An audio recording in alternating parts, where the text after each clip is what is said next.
Okay, thank you very much for the opportunity.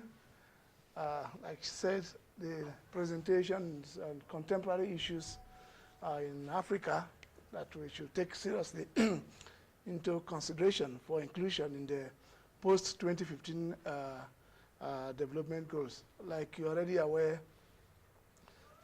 the present development goals were formulated in basically during the Millennium Summit in the year 2000. There are a lot of issues that were not considered, and also in the course of the implementation of these goals, there are other issues that have come up that needs to, since the world is now set for a new development agenda, I feel there are other issues we need to take into consideration. So this presentation will look at some of those emerging issues that need to be considered for inclusion in the post-2015 development agenda. Like I've said, some of those emerging issues were either not contemplated during the Millennium Summit, or they have become key issues from the process of the implementation since the year 2000. I feel that the 2015 goals should not just be some new set of independent goals, but should rather be expressions of some interdependent aspirations that should connect the past development agenda, and that should also meet the needs of the present and the future generation. So I've looked at this presentation under three main issues. One, in Africa, we have issues of emerging challenges in the area of religion, or what we cultural issues, the issues of some emerging issues in regional issues in a number of countries in Africa, ethnic problems, tribal problems.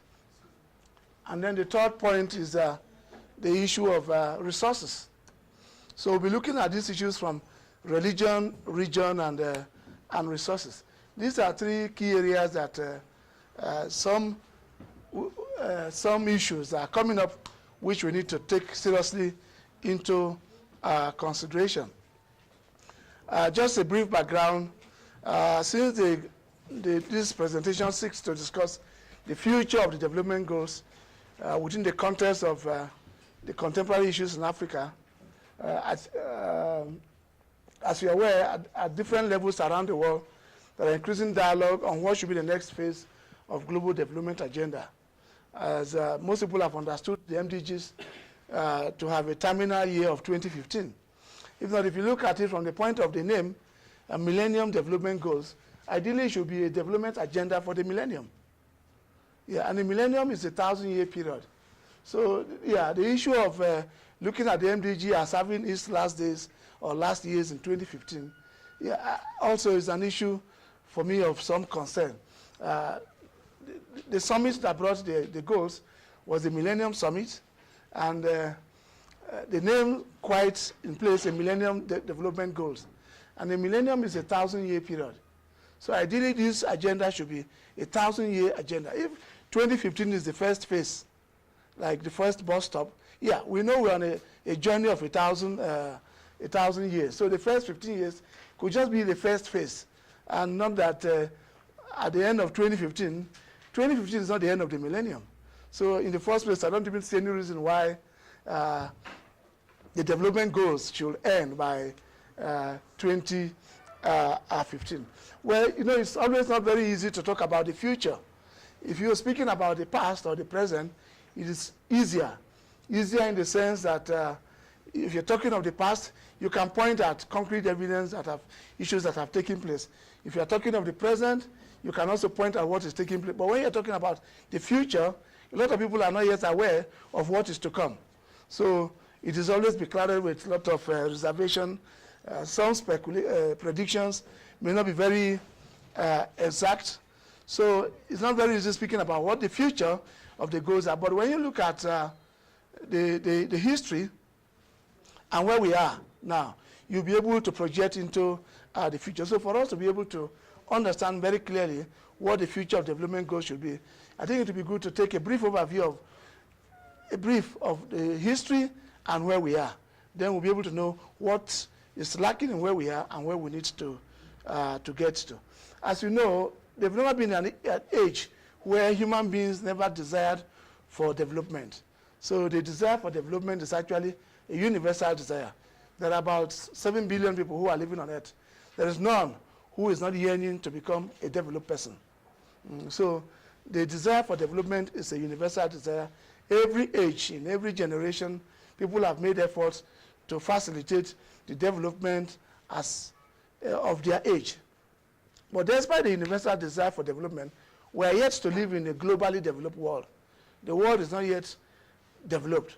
So, but even though we have cases of few nations classified as developed nations, even when you look at the developed nations, not everybody in those nations are fully developed, not every community, not every family. So in every part of the world, we still find developing or underdeveloped individuals, families, and communities. So the reality of the world today is that we are faced with a global development divide, where some are developed, others are developing, and some are classified as underdeveloped. So based on this realization, every generation continues to aspire to increase the level of development. So even in our own generation, we are not just satisfied with what we have now. We still want to see a higher or greater level of development. Well, the year 2000 have served like a turning point for, in a number of ways. A number of persons expected so many things to have taken place in the year 2000. So before the year 2000, in most parts of the world, people, like I said, the year 2000 marked the end of a generation and actually ushered in a beginning of a new generation. So a lot of people looked up to the year 2000 with great expectation. From the religious point of view, there were expectations, like in Christianity, Jesus was going to come back, and a lot of things was going to happen. In Islam, there were expectations that the Holy Prophet will do something. In Buddhism, even among scientists, there were these concerns, the computers will no longer function in the year 2000, and all of that. Then on the side of government, there were several ambitious development promises before the year 2000. The promises of food for all, health for all, education for all, marriage for all, everything for everybody by the year 2000. There were these kind of promises for the year 2000. But unfortunately, none of these promises were really fulfilled. None of them was literally fulfilled. So as the year 2000 was coming to a close, the UN convened the Millennium Summit to address the global development challenges and to formulate a new agenda for the new millennium, and in particular for the 21st century, after reflecting on the many challenges that the world faced in the 20th century. The 20th century began with the First World War, a lot of diseases, many problems characterized the 20th century. And the UN felt that the 21st century should become a different century, a century of peace, a century of for development. So part of the problems or the outcome of that summit was the Millennium Declaration, and that proclaimed the age of global interdependence. Because before the year 2000, a number of nations around the world were really independent nations. After having passed through some period of colonial rule, many nations, especially in Africa, gained independence between 1960 and towards the end of late 50s to the year 2000. So, but the Millennium Declaration was like a proclamation of the age of global interdependence, that nations are now moving from the realm of independence into a new realm of interdependence, a realm of mutual cooperation, a realm of co-prosperity. So the declaration moved the world, like I said, from the realm of independence to a new era of interdependence, where African leaders attended the summit and endorsed the declaration. So whether we were there or not, we, by implication, are signatories to the Millennium Declaration. Okay, well, like you see there, the declaration is an expression of the commitment of, sorry, the cutting, I don't know whether this side need to be a little close up. The declaration is the commitment of the world leaders to bringing about a globally developed world. The desire is that each nation should begin to work towards achieving a reasonable level of development, so that whether you are in America or in Europe or in Africa, the difference should not be so significant. Whatever facilities we have in Addis, it's the same thing we should be able to get in Accra, in Ghana, or somewhere in Sudan, or whatever. So from the declaration to the goals, there was this initial debate about whether the Millennium Summit actually discussed about the Millennium Development Goals. That expression was never discussed at the summit. Yeah, they talked about internationally agreed goals. But the Secretariat of the UN translated the declaration into the Millennium Development Goals. Initially, the US government struggled about agreeing with the idea of the MDGs, that there was no such discussion at the summit. But I think that had been overtaken by events. Just as a reflection, the goals were 8, eradication of extreme poverty and hunger, achieve universal primary education, promotion of gender equality and empowerment of women, reduction of child mortality, improvement of maternal health, combat HIV, AIDS, malaria, and other diseases. The 7th goal is ensure environmental sustainability, while the 8th goal talks about global partnership for development. These 8 goals have become like the framework for development around the nations of the world. When you look at the goals, they're actually global in scope, but its focus is supposed to be local. Yeah, if you go to the United Nations, majority of the people you meet at the UN are already all developed individuals. So they don't really need these goals. They are not living in extreme poverty and hunger. They have achieved universal primary education. They have promoted gender equality and empowerment of women, reduction of child mortality, improvement of maternal, and all of those goals. A number of people who are at the UN already have achieved these goals. So which means the goals are not really meant for the UN, but meant for the local communities. But most times we hear people talk about the UN goals as if it is for the UN and not for the people. But when you look at the areas the goal covers, it covers the area of economy, extreme poverty and hunger eradication, the area of education, basic or primary education, the area of human relations, women empowerment and gender equality, and then the area of health, health of children, health of mothers, HIV, malaria, and others. And then also it covers the area of environment, and the last goal talks about international relations. Like I said, the goals are globally scoped, but they are locally focused. The goals not to be achieved at the UN, but in our local communities. But unfortunately, there have been lack of a local ownership of the goals. Yeah, the local people, the local communities that these goals need to be realized in them, don't see it as their goals. Rather, it is seen as a UN goal. So there's a lack of sense of ownership. Yeah, people don't see it as their own. Like you listened to most of the presentations yesterday, the issue of development assistance. Yeah, the developed countries need to give us some money for us to achieve the goals. Yeah, the goals are not really for them. It's supposed to be our goals. So there's some sense of loss of ownership. So there is a strong need for local ownership of the goals. And so this gives a brief idea of the history of the goals. I didn't want to bother you with all the targets and all of that.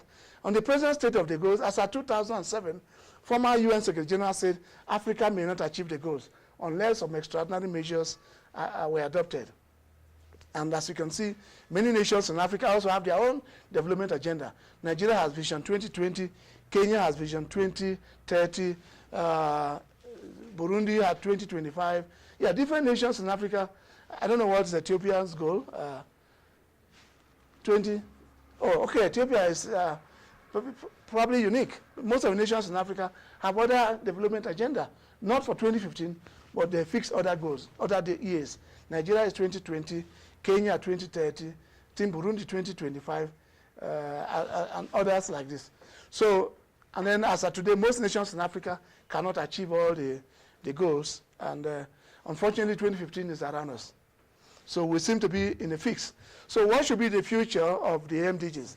Well, achieving the MDGs West in 2015 will not imply realization of global development. Even if all the goals are achieved, it does not automatically translate to a globally developed world. Because one, the goals are just targeted, most of them are targeted at 50%. They say eradicate extreme poverty and hunger. Yeah, it means we are only focused on the extremely poor persons. There are those who are not extremely poor, but are poor.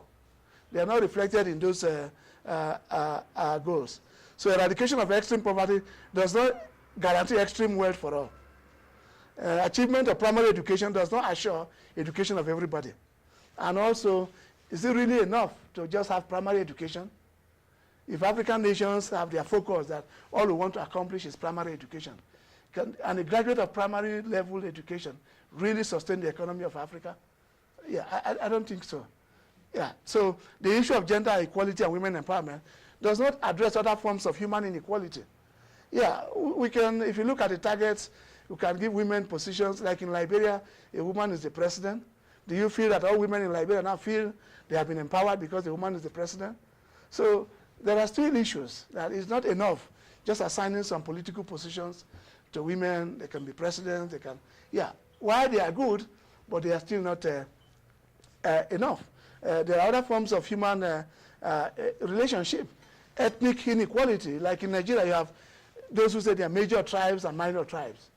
Yeah, so no matter how men and women are getting equal, there's also blocks or divisions around tribes. Some groups see themselves as major tribes, some as minor tribes. They are not covered clearly in the goals. The issue of reduction of child mortality, yeah, that children should not die. There's no provision on youth mortality. Yeah, you may escape the level of childhood, but what of adolescent age? And most young people are facing a lot of challenges, drug problems, and all kinds of challenges for young people. So it's not reflected in the goals. Combating HIV, AIDS, malaria, and all that does not prevent more diseases.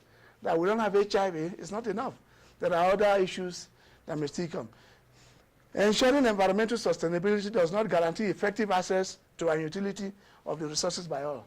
That the environment is sustainable does not in any way assure that, yeah, we all have equal access to the resources in the environment. And then the issue of promotion of global partnership for development.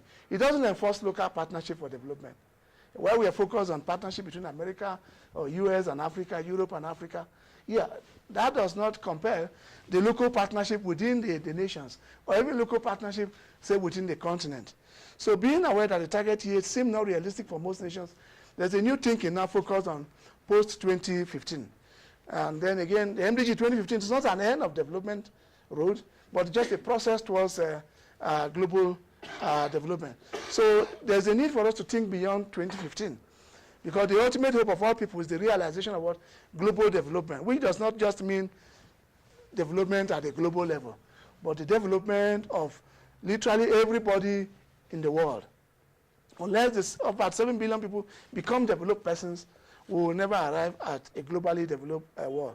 So like I mentioned, the MDGs focus are quite limited. There are several missing items and issues not reflected in the present goals. So this makes the need to think beyond 2015 inevitable at this time. And then what should form the goal of the 2015 development, the post-2015 development agenda? I think that the ultimate destination is the realization of the global development goals. Yeah, the global development goals that ushers in a globally developed world, beyond just some developed nations, developed continental. Yeah, we need to achieve a globally developed world where everywhere there's just no major difference, whether you're in Africa or in Europe, yeah, opportunities are available, you have the right to life, you have access to relationship anywhere, and you can utilize resources like any other person. So I think the MDGs 2000 was just a foundation for development. And we need to build upon the existing foundation and move the world to the level of the growth level of development, with the hope that we can, in the future, like the goal says, Millennium Development Goals, maybe by the end of the millennium, around the year 3000, we should be able to talk about achieving a globally developed world. So the issue of, so I think that the post-2015 goals agenda should not be an issue of just change of external name, but should focus more on the internal content. Yeah, whether we change from MDGs to Sustainable Development, those baptism of names does not make any difference. Just like if you are baptized now and you are given Christiana, yeah, that doesn't change you a real person. It's just a description of you. So whether we call it MDGs or Sustainable Development Goals, they are just external descriptions. They really have not much to do with the internal content. So I feel we should focus more on what should be the internal content than just an external name. Like I've mentioned, it should be a 1,000-year period, not just 2015. Sorry, I put there 2014. It's supposed to be 2015. For the post-2015, I think we should consider 4 key things, the ABCD. 1, in formulating the 2015 goals, the audience for development. Who exactly are we considering? Who are we trying to develop? Yeah, we must understand who the audience are. Like yesterday, the presentation of historical context, what are their challenges, what do they need. As you know, real sustainable development begins from human development. So we must have a clear agenda of what kind of human beings are we really looking at developing. We need to look at development to cover all aspects of human life, from development from the childhood in the children in the womb until adulthood. A clear agenda for children. For instance, how many children do we hope will be born this year? How many of them can grow? What must we put in place for them to keep growing to become youths? How many can move from youths to become married persons? How many can marry and give birth? We need to have clear goals about who these our targets are. Because if we say the goal, let's take for example the goal of combating HIV and AIDS. Usually the public education on it is to stop the spread of HIV, abstinence, be faithful to your spouse, and use condom. If you give that message to everybody, it doesn't apply. If you come and tell me to abstain, I'm sure you are speaking to the wrong person, because I'm legally married. So the message of abstinence wouldn't apply to me. If you ask me to be faithful, yes, it's good. So we must be clear of the audience. The development agenda for children should be what? The development agenda for youth, what should it be? What should be our development agenda for couples? Development agenda for parents, for the family, for the community, and then on and on. Then what behavior do we want to see at the end? That is B. What's our expected outcome? That if we say children should finish primary education, it's good to finish primary education, but what will that translate into? When children have finished primary education, what do we expect to see? Maybe they'll be able to speak more or better English. We should be clear about the behavior. What are the conditions for this behavior to take place? What resources do we have? And then finally, what should be the degree of acceptable performance?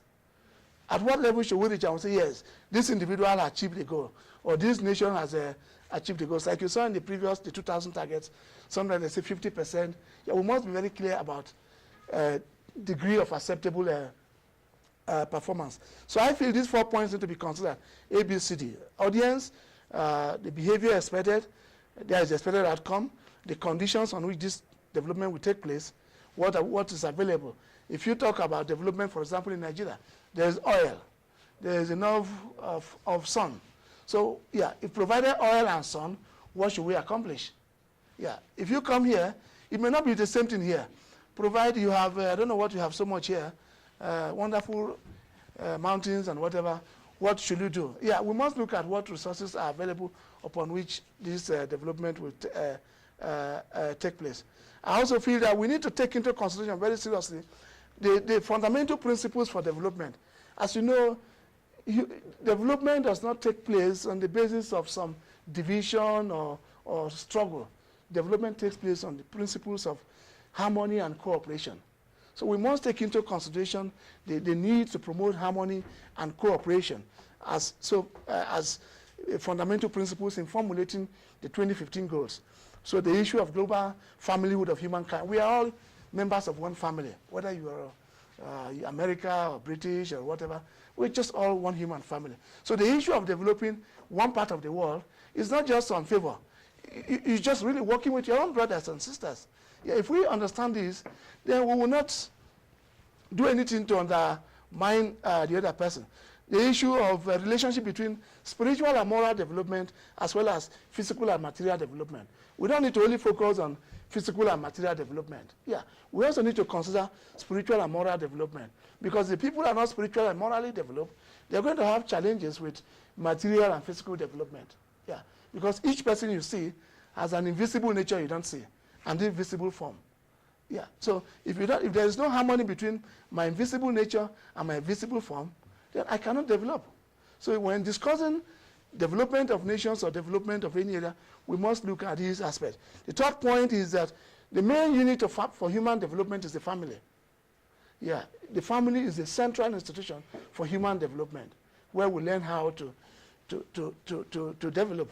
And then the principles of living with others and living for the sake of others, as well as the promotion of interreligious and international cooperation as essential tools for. So these principles need to be considered in formulating the post-2015 development goals. So I identified 3 key areas. 1, we need to establish a culture of development so that we don't gather every time to do ceremonies about development. There is a conference on post-2015. Yeah, it should become something which is part of us. Yeah, so we're not meeting every year. I don't think we hold any conference on which clothes to wear. It's already part of our everyday life. So the issue of development we should establish a culture of development, where that is a way of life that promotes development, a code of conduct, a development framework for children, for youth, like I've mentioned earlier on. We need to build structures for development. Like I mentioned, the family is the major institution for development. Now we have artificial families like states, province, and African Union. These are actually artificial structures that we have to develop. So we need to build such structures, and eventually we need infrastructures for development. We need roads, we need markets, we need the necessary tools from the resources in the environment. So these are 3 critical aspects we need to consider in formulating the 2015 development goals. So what are some of the emerging development issues in Africa? The first point I look at is that 1, Africa cannot develop without, the condition for African development is that Africa must respect the principle of harmony and cooperation. We must create harmony. We must cooperate. We cannot develop when there is a lot of conflict and division within Africa. So I feel that African unification is very essential for development of Africa. So I talk about first, African cultural integration. Yeah, there is a need to create what could look like the code of conduct for Africans. Yeah, what if you are an African, some basic guide on how, when you meet an African, you should know this is an African. Beyond who we are now, Nigerian, Ethiopian, Ghana, I feel we need to grow beyond the present nature, this amalgamation of nations within the continent, to really become a more unified nation. So one area is African cultural integration, so which I call the character development goals. Yeah, we need to have a clear character, the character of an African. Yeah, what kind of culture, what kind of way of life must we live at all levels? The need for a common language for Africa. We cannot develop without a common way of expression. Yeah, because if I come here and I go to the receptionist and I cannot speak the local language here, then I'm a stranger. If I join the taxi, the guy wants to exploit me because I can't speak the local, then we can't develop like this because we'll be working against each other. But if there is a common language for Africa, then we will see each other first as brothers and sisters, and then we are one family. Then we can work together. Yeah, look at traveling within Africa. Look at how many visas I need to get to move within Africa. I don't think those in America do that. They move around 50 states of US without probably any visa. But to move around the 54 nations of Africa, I need almost close to, I'm sure, more than 30 visas. I may have the advantage of free movement in West Africa, but in all other parts, you will need a visa. These are issues. The interreligious harmony. Religion plays a major role in Africa. And many of the major religions in Africa are the religions that were imported. And the traditional African religion, so I feel there's a need for interreligious harmony and integration in Africa. And then the issue of African identity issues. In Africa, most people are assessing themselves in terms of their religion or in terms of their ethnic affiliation. People feel more comfortable saying, I'm a Christian, I'm a Muslim, as points of identity, and not maybe just some tools for development. I'm Nigerian, even within Nigeria, small groups again. I'm sure in many parts, in Kenya, there are struggles among different groups, in Rwanda, and many of these areas. So then the African community unification, if we create a common culture, we must create a common citizenship, how we can become African citizens. I feel we need to have some clear citizenship development goals. How can we grow from citizens of nations to citizens of this continent? It needs to be in our development goals that we are moving. So after some time, We are no longer citizens of our small nations, but are citizens of the bigger country called Africa.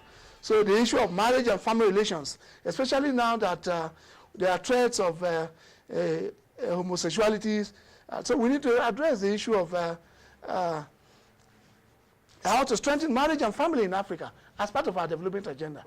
Yeah, because if we do not do this, if Africa does not increase and multiply, then the future of Africa is very, you cannot assure what happens. Problems of governance and leadership, system of government, like I mentioned yesterday, do we really need electoral democracy, or can we still redefine the kind of democracy we want to practice? Leadership tenure, and then in Africa, when you are a former leader of an African nation, as soon as you are finishing, just get ready to go to prison. Yeah, but in other parts of the world, we have former leaders who are moving around freely.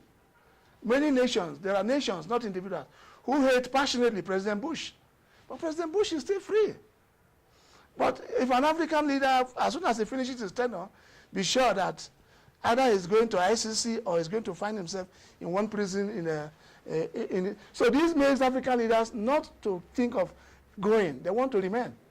So we need to also look at the possibilities of growing from national leadership to sub-regional leadership and maybe to this continental leadership. I feel this we need. And then they need to build a united or unified state of Africa from the present amalgamated states to a more unified state of Africa. And finally, or the third point, the African economic integration. Yeah, if we are going to achieve or major development issues, we need to integrate the African economy. So we need to look at the issues of resource production, resource distribution, and resource consumption. What can we produce? How are the things we have, how are we going to distribute them? How are we consuming? Like in Nigeria, for instance, we have oil. We are unable to refine oil. The things we have are the things we import. The things we have are imported. The things we have locally are not produced locally. They have to import. The things we don't have are the things we rather even. So these are issues we need to look at of creating a common economy for Africa. Yeah, we come here, we're going to struggle with change of naira to whatever local currency and all of this. And I feel that within Africa, we need to create international development agenda.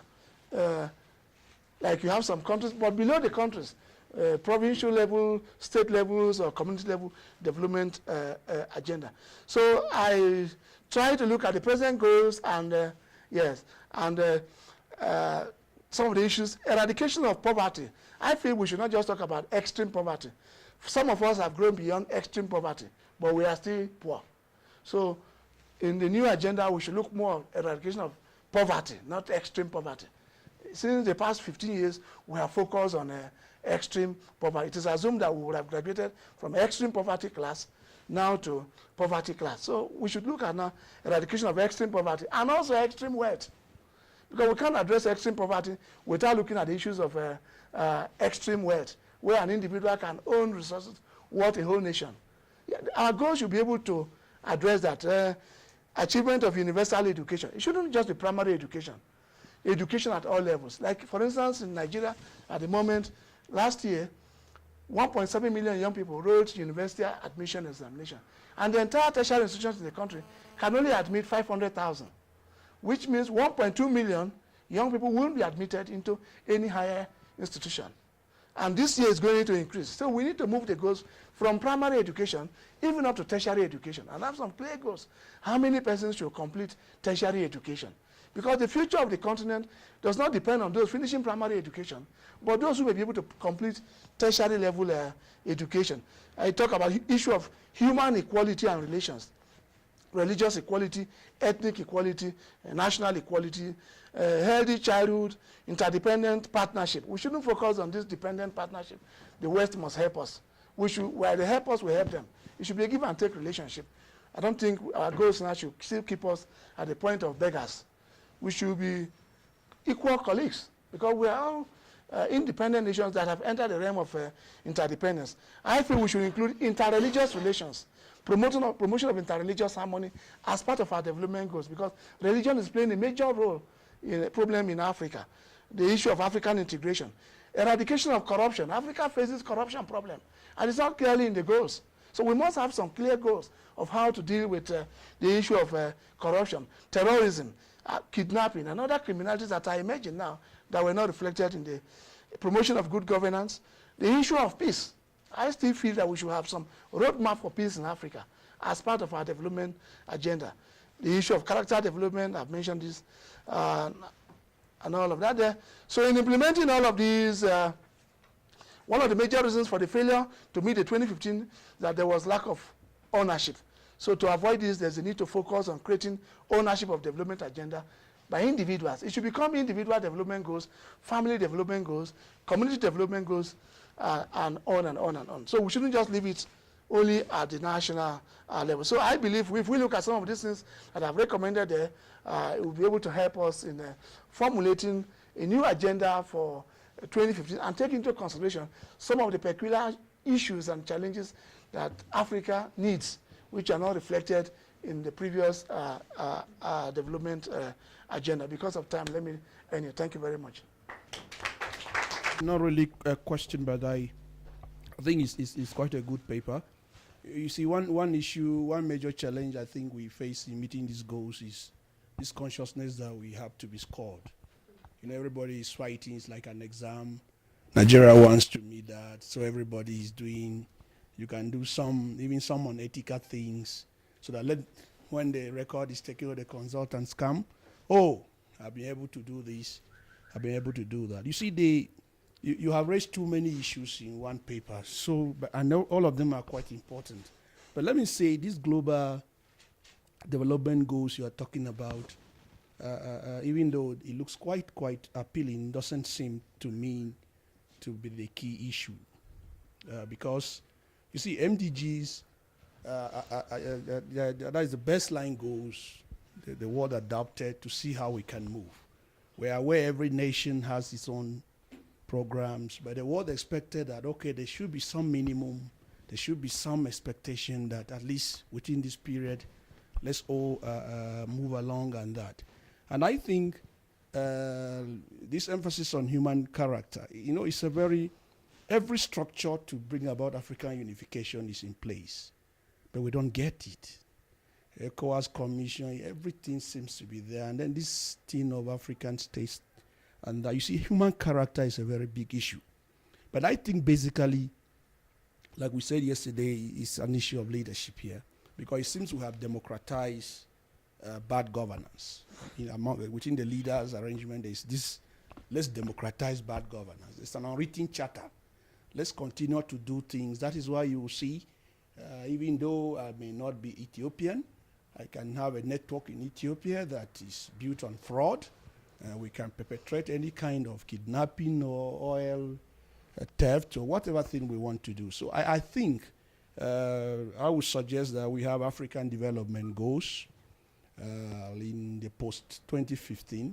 Maybe we may be able to make them more peculiar to our situation, since the global goals seems to have really, even if we want to rate Africa again, let Africa situate something we may call Africa development goals, where we look at things from a more peculiar, more local perspective. But I don't want to believe we should burden the world or the UN system trying to evolve a global program. I agree it's a global village, but I think all these issues, like you said, we have to come back to the local arrangement. So African development goals, where this translates to more practical realities than this whole global Millennium goals thing. It's not a question.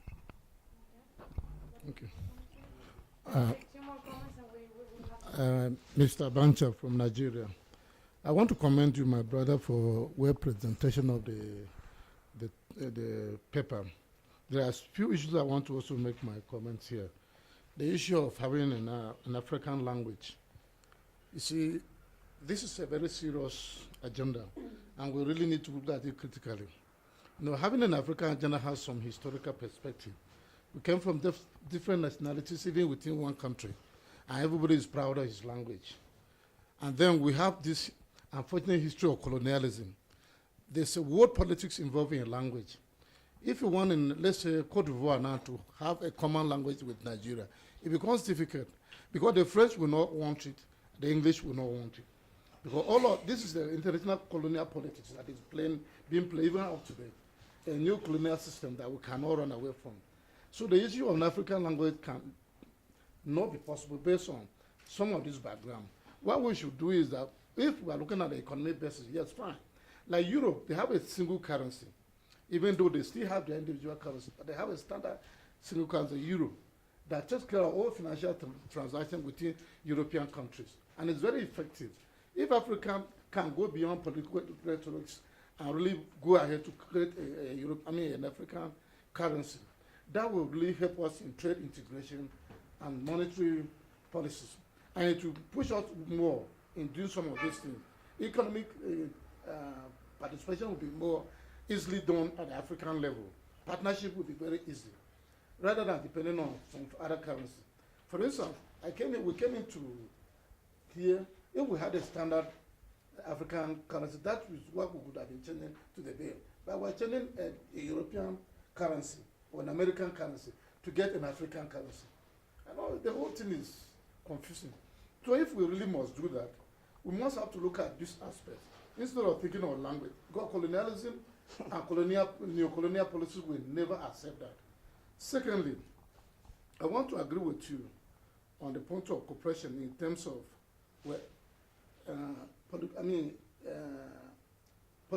social-political involvement of some of the people. You know, what we should do, as a matter of fact, in Africa, is not just the government, but the private sector should be made to be integrated in this MDG policy, so that they should be need to partner with governments in their countries and on African level to see how we can push this forward without necessarily depending on ODS. Because the ODA thing, like we know, has a lot of strings that we can never cope with. So when anybody mentions, I'm agreeing with you on that, but when anybody mentions ODS, I know that that's the foundation for failure. But when we look inward from what we have and we start, no matter how small, then the possibility is that we will graduate learning from the process up to the maturity level. Without that, we cannot do anything more tangible. I want to really commend you. Like you said, there's so many things that we should talk about, but time is not on our side. Yeah. Thank you very much. Thank you. Morning, my name's Agbo Joseph Aloga from Nigeria. Mr. Ogar, thank you. Dr. Ogar, thank you for your good presentation. I actually want to ask this question that you mentioned in your speech just now, that past African leaders find it difficult to go about freely after their rulership. I want to look at one specific point or a specific case, like the case of Mandela in South Africa. To the best of my knowledge, he moved freely, people cherish him after his tenureship. So why is it peculiar with other African countries? I want us to tell us why it is like that.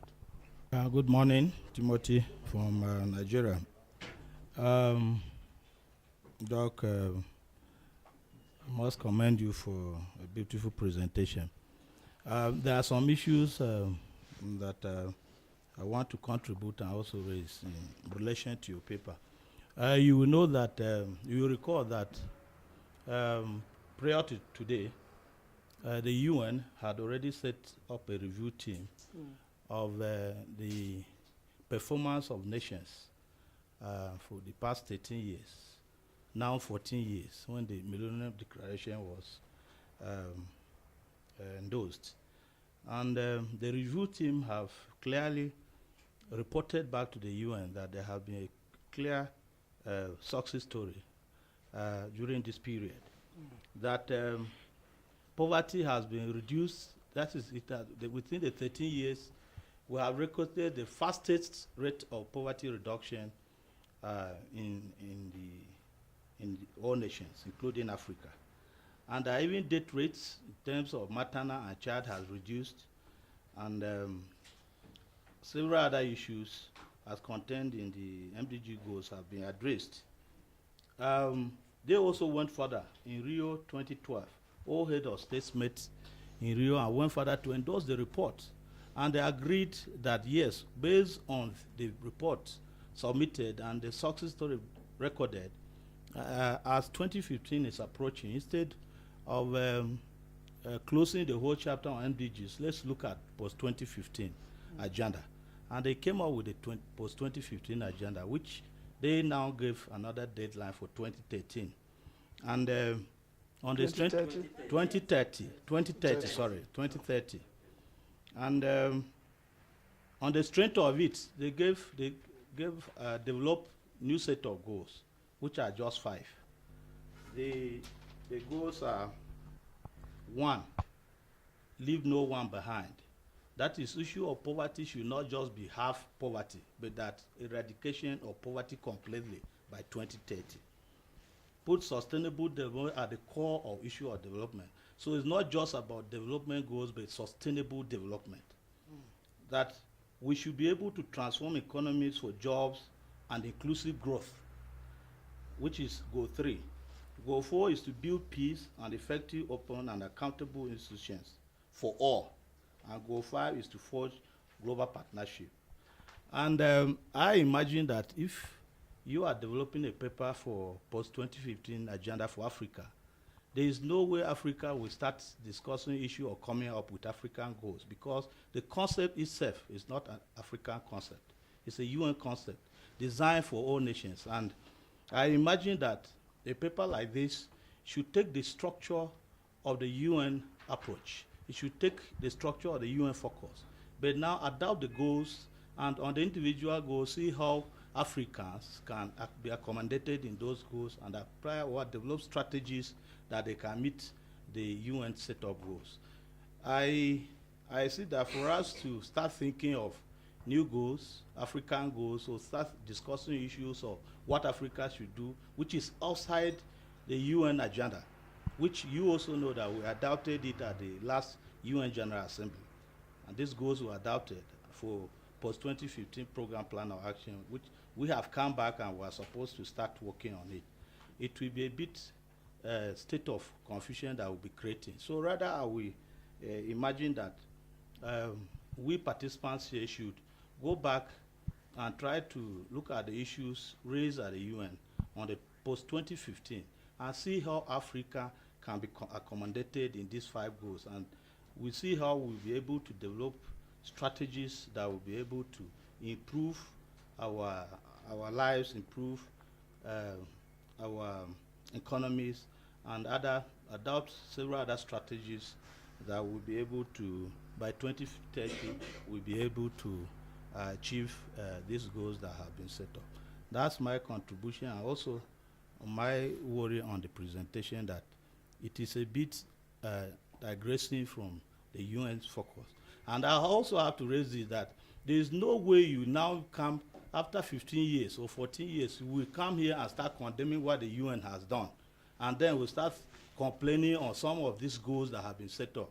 One, the UN, the declaration was, you cannot be talking of 1,000 years. The declaration was the name. It was declared in year 2000, which was a millennium year. That is where the name came from.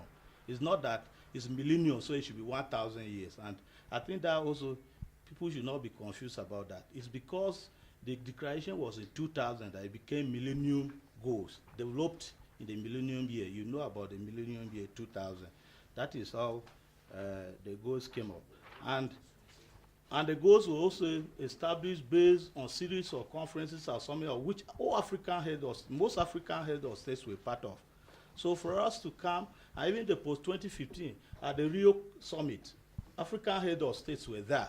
And for them to have adopted the new set of goals, and for us to come at a conference like this and start thinking of something different, will be like creating a confusion among ourselves. We must focus on what is on ground and see how that can be adopted to fit into the global intention.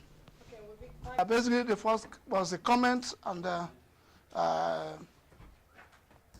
which though he mentioned the point that we democratize bad governance. I think the major problem we have with the issue of governance in Africa is that many of our constituencies don't have clear development agenda. So when people go to represent us, they don't have anything we are telling them to do. They rather tell us what they will do for us. If you move around most communities, the communities don't have an agenda of what you are going to represent us to do. So the leaders end up telling them what they will do for the people. And most times, what the leaders want to do may not be the needs of the people. So we have issues around this. On the African language issue, yeah, we really need to put behind sentiments. If we want to move ahead, We are all discussing here because we have a common mode of expression. Yeah, it's good that we have a common currency, but economic relations alone cannot bring that bond that is needed. We need beyond economic relations. This is why ECOWAS in West Africa has not been able to succeed, because it is focused on only economic relations and ignoring other very important aspects of human relationship. The small ethnic or languages we have now, yeah, we didn't create them, we only inherited them. And we can still grow. Just begin to imagine that I'm no longer Nigerian and I'm African. I'm really going to lose nothing. It's just, and because the future is coming. We can't remain static because I was born into a small clan and then I must die with that clan. It's really not good enough. We need to move with time. We already agreed on the issue of the use of English language. So why not we intensify efforts that everybody understands English, not ignoring your local dialect. But we shouldn't keep promoting the local dialect against a common language for everybody, where there can be easy means of communication. So I think we need to make some sacrifice, some little sacrifice from each group to create a common. It's just like a man and woman marrying. When you two of you marry, you need to make some sacrifice to give birth to a common child. If you want to hold on to yourself, you are the man, and the woman holds on to herself, you will never produce anything because you can't give birth in isolation.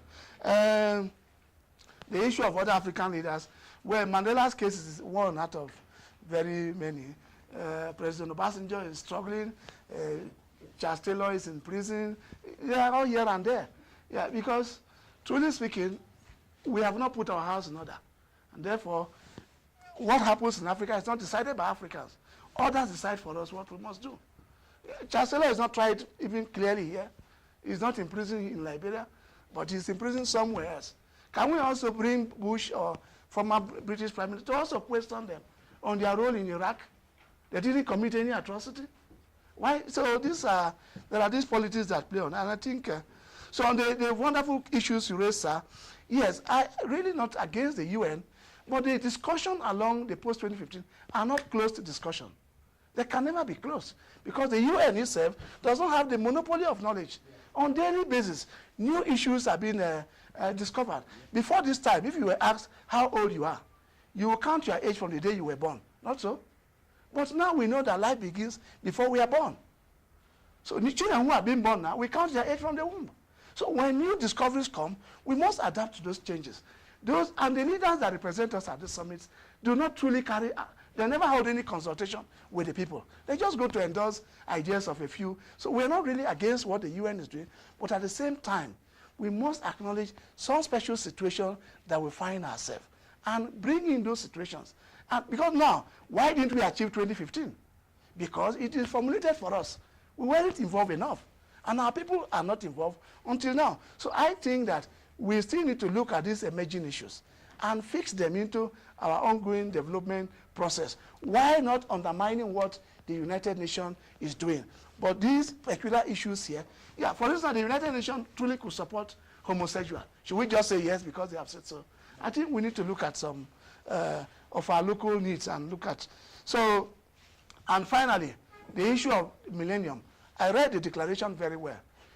The Millennium actually was meant not just because it was held in a Millennium year. It's a Millennium development goal. The development goal for the Millennium. This is the meaning. You understand? It's just like if you say African development goal. It's not because the conference was held in Africa. It's a development goal for Africa. So the Millennium Development Goal is a development goal for the Millennium. And the Millennium is supposed to be 1,000 years. So this is, we have a vision of becoming a developed world in the next 1,000 years. And we are moving it step by step, every 15 years. From the first 15, we have moved to 30 now. After this, we'll still go to 2045, 2060, until the kingdom of global development comes. So I thank you very much.